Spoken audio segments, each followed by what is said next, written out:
Bapak Ibu, selamat pagi kembali ya dalam Santapa Rohani Pagi. Apa kabar Bapak Ibu Saudara?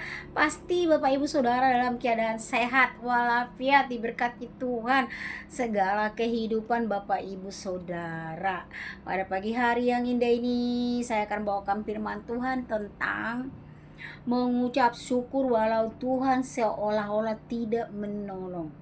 Walau Tuhan tidak menolong, kita tetap mengucap syukur. Baik, kita berdoa terlebih dahulu. Tuhan Yesus yang baik, terima kasih buat pagi ini. Engkau sangat baik, Tuhan sangat luar biasa memimpin hidup kami, menolong kami, memberikan kami kesehatan dan kekuatan hingga pagi ini. Boleh kami mendengarkan firman Tuhan lewat santapan rohani berkat baru yang dibawakan oleh si Tuhan Nur Haida. Berkati hambamu Tuhan, urapi hambamu secara khusus. Hambamu yang tidak ada apa-apanya Tuhan urapi mulut bibir hambamu Tuhan, berkati dalam nama Tuhan. Ucap syukur, haleluya Tuhan, amin. Baik, hari ini kita akan membawakan firman Tuhan, mengucap syukur walau Tuhan seolah-olah tidak menolong, tapi Tuhan tetap tolong ya. Mengucap syukurlah dalam segala hal, sebab itulah dikehendaki Allah di dalam Kristus Yesus bagi kamu. Itu 1 Tesalonika 5 ayat 18. Ya, sebab rancanganku bukanlah rancanganmu. Yesaya 55:8. Ya, aku turut bekerja dalam segala sesuatu untuk mendatangkan kebaikan. Roma 8 ayat 28. Itulah ayat kunci firman Tuhan ini ya. Saudara-saudara yang kasih dalam nama Tuhan, ada masa di mana kita merasa Tuhan diam. Kita sudah berdoa, sudah berpuasa, sudah menangis, tetapi pertolongan belum datang. Hati kita bertanya, Tuhan, di manakah Engkau? Ada seperti itu, ada. Namun firman Tuhan berkata dalam 1 Tesalonika 5:18, mengucap syukur dalam segala hal. Bukan hanya saat doa dijawab, bukan hanya saat memuji itu terjadi, mujizat terjadi, tetapi dalam segala hal. Jelas dikatakan dalam firman Tuhan, termasuk ketika kita terasa jauh. Mengucap syukur bukan berarti kita menyangkal rasa sakit. Mengucap syukur adalah tindakan iman. Kita percaya bahwa Tuhan tetap bekerja meskipun kita belum melihat hasilnya. Ya, Ayub kehilangan harta, anak-anak, dan kesehatan secara manusia. Tuhan seperti tidak menolong, tetapi Ayub berkata, Tuhan yang memberi, Tuhan yang mengambil. Mengapa Ayub tetap bersyukur? Karena ia percaya karakter Tuhan tidak berubah walau keadaan berubah. Saudara, seringkali Tuhan tidak langsung menolong karena Dia sedang membentuk kita. Terkadang kita tidak paham. Yesaya 55 ayat 8 berkata bahwa jalan Tuhan lebih tinggi dari jalan kita. Apa yang kita anggap terlambat, bisa jadi itu adalah perlindungan.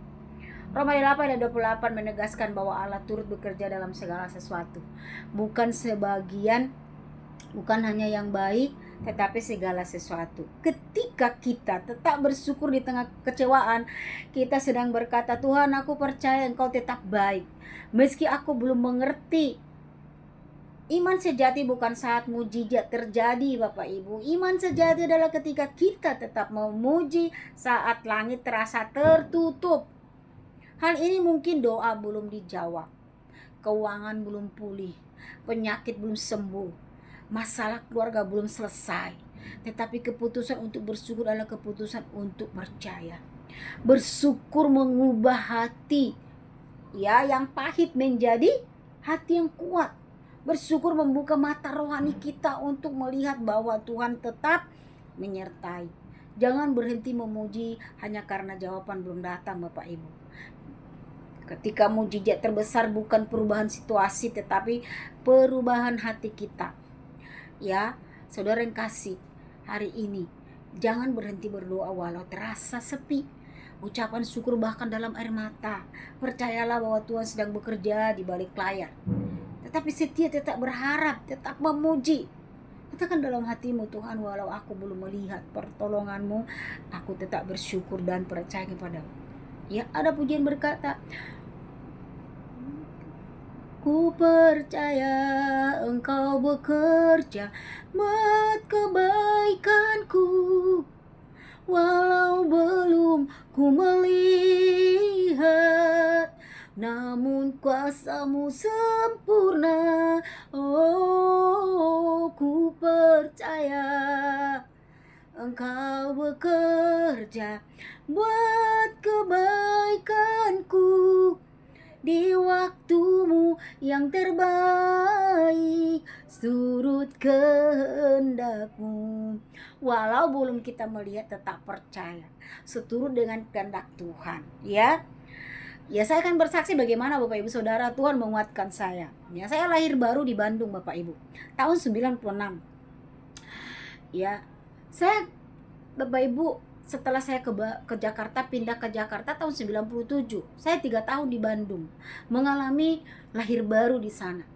Dan setelah saya ke Jakarta, saya melayani Tuhan di GKI dulu, ya. Baru pindah ke GBI, baru pindah ke GBI juga, pindah ke karena masih gadis, ya. Nah, jadi belum menetap. Saya juga melayani. Ketika saya beribadah di tempatnya, saya ambil pelayanan Bapak Ibu. Ya, saya bergabung walaupun sekedar apapun pelayanan yang dipercayakan, tapi saya melayani bukan dilihat orang baik, enggak. Karena saya tahu Tuhan itu baik. Amin. Nah, ketika Bapak Ibu saya sudah berumah tangga, saya ikut dengan suami saya HKBP sama ngikut, tapi saya berdoa kepada Tuhan suatu saat suami saya akan berubah, dia akan mau melayani bersama-sama dan beribadah bersama-sama dengan saya, sebagaimana saya dulu dipanggil Tuhan hidup di karismatik, misalkan di Pentakosta, di Betel gitu kan, sama Haja. Nah, saya berdoa untuk itu, tapi saya tetap bawa dalam doa. Sekalipun saya HKBP tidak bertumbuh, saya bawa anak saya ke sana. Nah, indah pada waktunya Tuhan bekerja. Kami mengalami suatu permasalahan, ya, rumah tangga saya, tentang usaha pekerjaan suami saya sampai jatuh di titik paling rendah, kami sepertinya dihina banget. Ya, dikejar-kejar kolektor, ya, di telepon suaminya nggak angkat karena takut. Ya, pokoknya dikatain hal-hal yang tidak bagus. Setelah itu Bapak Ibu, saya melahirkan, juga operasi, saya jatuh dari motor, mengalami bertubi-tubi persoalan. Ya Bapak Ibu, sampai suatu saat suami saya hilangan arah, tapi saya tidak berdoa. Ya, saya tidak marah-marah. Kamu gimana sih, kau punya utang ke rentenir, kamu gak tahu bagaimana cara gini-gini. Enggak, saya bilang pada suami saya, makanya kamu harus mendengarkan kata istri. Saya tidak pernah berbicara hal-hal yang tidak baik, mengarahkan kamu ke jalan yang benar, supaya keuanganmu, pekerjaanmu diberkati Tuhan. Saya selalu berdoa buat kamu, tapi kamu menyepelekan saya.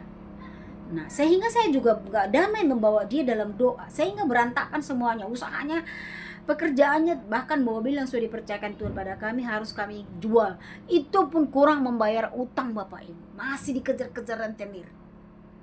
Ya, kami tinggal di Babelan. Setelah kami tinggal di Babelan, Bapak Ibu, itu gratis, masih ditolong Tuhan, gratis. Ya Bapak Ibu, setelah saya melahirkan operasi, saya jatuh dari motor, terus saya operasi karena plasentanya di bawah, sehingga diangkat lebih awal.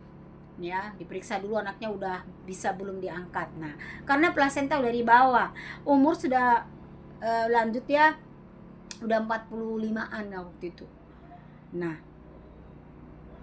iya 45 bukan 43, karena anak saya itu sekarang umur 11 tahun. Oke. Nah, pas waktu itu bapak saya juga lumpuh Bapak Ibu. Setelah saya melahirkan 2 bulan, bapak saya lumpuh. Bertubi-tubi Bapak Ibu persoalan itu saya rasakan. Seolah-olah tidak ada pertolongan, tidak ada jawaban. Seolah-olah saya dibuang. Seolah-olah tidak, ketika saya di Babelan, seolah-olah saya terbuang Bapak Ibu. Saya merasa rendah sekali. Saya merasa tidak layak sebagai orang, sebagai anak. Ya, mendidik anak seperti ini, membesarkan anak ini bagaimana, kami tidak punya apa-apa. Dikejar-kejar sama kolektor Bapak Ibu, sampai kami tidak buang uang sama sekali. Jadi suami saya itu bekerja selalu menyicil utang Bapak Ibu. Ketika kami berkata dengan baik, kami cicil ya gitu ya, mereka tuh marah-marah, tidak terima. Herannya Bapak Ibu, ada orang seperti itu, tidak terima, padahal kami cicil. Coba, kalau kami nggak bayar, mau dia bilang mau di penjara? Emang ada kalau kita minjam uang ke rentenir kita di penjara? Tidak, mereka yang kena, karena kita sudah membayar bunganya. Dan kita mau dicicil, mau mencicil, tapi mereka tidak terima. Ya, jadi membuat kami itu sangat tertekan, pusing. Saya hanya bisa berdoa. Saya bilang sama suami saya, ini akan terjadi suatu perubahan dalam kehidupan. Ya, kau berubah. Ketika kau minjam duit pada orang, harus tahu istri supaya istri bisa berdoa buat itu. Itulah peran istri. Itu yang saya bicarakan. Saya tidak memusuhi dia, tidak sakit hati kepada suami saya, tidak. Karena dia tidak memukul saya, itu masalah persoalan utang. Tapi itu membawa suatu malapetaka. Menurut saya pada suatu saat itu tidak ada pertolongan Bapak Ibu. Aduh, saya menangis di hadapan Tuhan. Ternyata inilah proses yang dibuat Tuhan kepada saya dan rumah tangga saya, sehingga suami saya mengalami perubahan yang luar biasa. Kehidupan kami, ketika kami, Bapak Ibu, ketika bapak saya sakit lumpuh, kalau suami saya sudah pergi keliling cari oli, saya telepon, Pak di mana? Bapak sudah BAB. Dia kan pakai pempes, saya nggak bisa Bapak Ibu untuk menceboknya, karena saya jijikan, baunya itu tidak kuat. Walaupun pakai masker saya muntah, akan menjadi suatu penyakit bagi anak saya, karena anak saya baru 2 bulan. Sehingga suami saya langsung pulang itu Bapak Ibu. Sebentar orang itu keliling, bisa balik nanti pergi lagi. Setelah suami saya memandikan bapak saya. Ya ada keluarga saya banyak di sini, tapi hanya kami yang setiap hari memperhatikannya. Kadang mereka datang, kadang tidak. Kadang membuat suatu persoalan. Ya, banyaklah omongan yang ini yang itu kami terima. Kami semua terima dengan doa syukur kepada Tuhan. Ya, sakit hati. Apa yang kita sakitkan, inilah kenyataan hidup. Seolah-olah tidak ada pertolongan Bapak Ibu, seolah-olah tertutup langit itu bagi saya. Tapi saya berdoa kepada Tuhan. Tuhan, saya percaya Engkau akan memberkati kehidupan kami, suami kami. Karena suami saya, karena kami sudah bersehati. Di mana kesehatan, di situ berkat Tuhan tercurah. Amin. Suami istri harus satu hati dalam segala persoalan. Saya berkata seperti ini. Kalau kau memberikan uang kepada orang tua, harus tahu istri. Istri juga seperti itu. Kalau saya memberikan kepada keluarga saya, harus tahu suami. Jangan sembunyi-sembunyi, terang-terangan semuanya. Begitulah mulai kami lakukan. Menolong keluarga. Walaupun kita menolong tidak dengan uang, tapi dengan doa kita, dengan dukungan kita. Tapi terkadang orang keluarga itu tidak terima kan keberadaan kita seperti itu. Malah kita diejek, dihina, bahkan diomongin kepada orang lain. Itu saya terima. Saya mengucap syukur berdoa. Saya tidak sakit hati. Keluarga saya yang tidak mau ngomong sama saya tidak sakit hati. Saya berdoa buat mereka supaya diberkati anak-anaknya, keluarganya, rumah tangganya, perekonomian. Itulah doa saya. Bapak Ibu, ternyata kami diberkati. Setelah bapak saya dipanggil Tuhan, Bapak Ibu. Nah, coba bayangkan, dari hasil ucapan syukur ketika dari gereja datang Bapak Ibu untuk penghiburan ada 250.000. Nah itu saya belanjakan kopi sama Indomie sama gas. Ya, kami membeli warung di Pondok Kopi. Jadi setiap hari dari Pondok Kopi jam 6 pagi kami datang Bapak Ibu membawa anak kecil-kecil. Waktu itu anak kami masih umur 7 tahun. Belum, si Michael waktu itu kami bawa masih umur 5 tahun lah, tapi dia udah bisa baca. Ya, si Tristan itu anak kedua itu umur 1 tahun 8 bulan kami bawa Pondok Kopi. Setiap hari hampir berapa bulan, pagi-pagi naik motor kami bawa gas, bawa kopi, bawa pisang belanja di jalan di Babelan itu Bapak Ibu. Udah itu kami pulang malam jam 7, kadang jam 8 sampai ke rumah jam 9. Capek sudah tidur, nyuci lagi apa segala macam. Itu hampir setengah tahun. Karena di tempat kami itu kumuh waktu itu tanah garapan, sehingga banyak nyamuk, banyak sampah-sampah. Tapi hari demi hari perubahan terjadi Bapak Ibu. Sekarang sudah besar, pangkalan oli itu besar. Dan dulu bapaknya Michael itu, bapak anak-anak itu hanya keliling-keliling ke bengkel-bengkel. Sekarang kami buka pangkalan sendiri. Ya, ketika bersehati, tapi bukan seperti membalikan telapak tangan Bapak Ibu. Ini diproses bertahun-tahun Bapak Ibu. Hampir 3 tahun kami di Babelan. Diproses kami di situ. Kadang kami Bapak Ibu makan telur doang, cuma nasi sama telur sayur, udah itu kami ucap syukur pada. Kadang kami tidak ada dapat uang, bapaknya Michael itu belum dilaku olinya, ya besoknya ya saya sebagai istri punya hikmat. Ketika suami saya memberikan saya uang, saya tidak habiskan, saya simpan, ya belanja secukupnya. Bapak Ibu, sebagai istri saya bisa belanja seperempat aja ikan gembung, aku beli tahu Bapak Ibu, potong 2 gembungnya, beli tahu ini kugule lah, ini bikin enak Bapak Ibu. Nah seperti itu saya belajar menjadi ibu rumah tangga yang bisa memanage keuangan. Ya, saya tidak bisa belanja ini enggak, saya ngerem semuanya. Kenapa? Lihat situasi supaya anak-anak itu bisa sekolah nanti setelah besar. Tuhan berkati kami di Pondok Kopi selama berapa tahun Bapak Ibu, kami di Pondok Kopi kami langsung dikembalikan Tuhan mobil itu, kami ngambil mobil kredit 3 tahun Bapak Ibu lunas, kami sekolahkan terus lunas lagi, kami sekolahkan lunas lagi Bapak Ibu. Sekarang mobil kami sudah ada 4, luar biasa Tuhan itu. 1 mobil pribadi, 4 mobil pickup. Nah orang ini keliling sekarang, ya karyawan kami ada 10 orang lebih lah, bahkan orang dari luar juga datang, ya seperti itu Bapak Ibu. Ya, walaupun seperti tidak ada jawaban, tetap berdoa, jangan pernah berhenti berdoa. Ya, ini adalah suatu kesaksian bagi Bapak Ibu Saudara. Itu memproses kehidupan saya supaya saya bisa menjadi berkat, menjadi saksi. Saya tidak pernah membenci keluarga saya, biarpun dikata ini dikata ini, nggak apa-apa. Ya, sekarang saya menikmatinya. Tapi tidak cukup sampai di sini, saya juga harus mengajar anak-anak saya supaya hidup dalam Tuhan, mau terus beribadah, rindu terus beribadah kepada Tuhan. Ya, sekalipun mereka hanya rindu kepada teman-teman, itu tidak jadi masalah. Ya, rindu kepada teman-temannya berarti sudah ada hadirat Tuhan dalam satu gereja itu untuk membawa mereka menjadi berkat. Hati mereka terbuka, hari demi hari diubahkan oleh firman Tuhan. Ya, pertemuan anak-anak itu pasti ada membangkang, ada melawan. Itulah tugas kita sebagai istri, sebagai ibu, sebagai orang tua, mendidik mereka, mengarahkan mereka. Jangan capek berdoa, jangan capek menasehati. Amin. Seperti itu Bapak Ibu. Ya, sekalipun kita ada masalah, doa yang belum dijawab Tuhan, pasti Tuhan jawab seturut dengan kemauan Tuhan, bukan kemauan kita Bapak Ibu. Kita mau seperti ini, tapi Tuhan bilang, kamu tidak sanggup menerima kalau saya kasih seperti itu, kamu akan sombong. Ada seperti itu. Ya, tetaplah keputusan itu bersyukur, ya, percaya. Ya, bersyukur mengubah hati yang pahit menjadi hati yang kuat. Bersyukur membuka mata rohani kita untuk melihat bahwa Tuhan tetap menyertai kita. Jangan berhenti memuji hanya karena jawaban belum datang Bapak Ibu. Ini yang bisa saya sampaikan hari ini ya, saudara-saudara. Jangan berhenti berdoa kalau terasa sepi.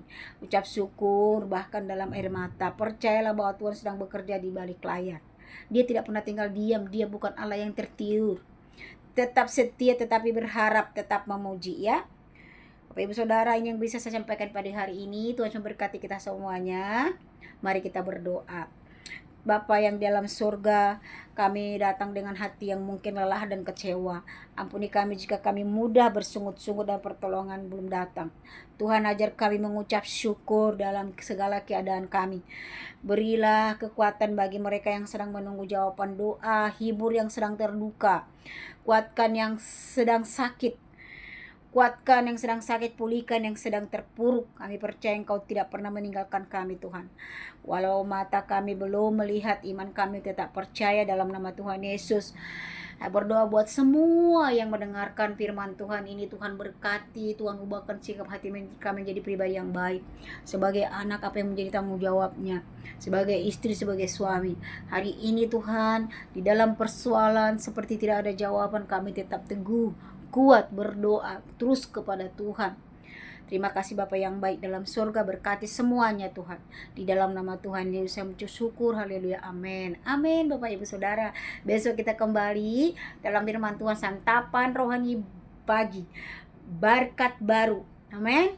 Tuhan Yesus memberkati usaha pekerjaan Bapak Saudara hari ini. Saya percaya apapun yang kalian kerjakan, saudara-saudara buat, saudara-saudara kerjakan, karena sudah lebih dahulu kita berdoa kepada Tuhan. Ya, di pagi hari kita datang bersyukur, menyerahkan segala aktivitas kita. Tuhan menyertai, Tuhan mendahului, Tuhan buat semua berhasil. Tidak ada hal-hal yang buruk terjadi. Amin. Tuhan tetap melindungi Bapak Ibu Saudara dalam nama Tuhan Yesus. Haleluya. Tuhan berkati.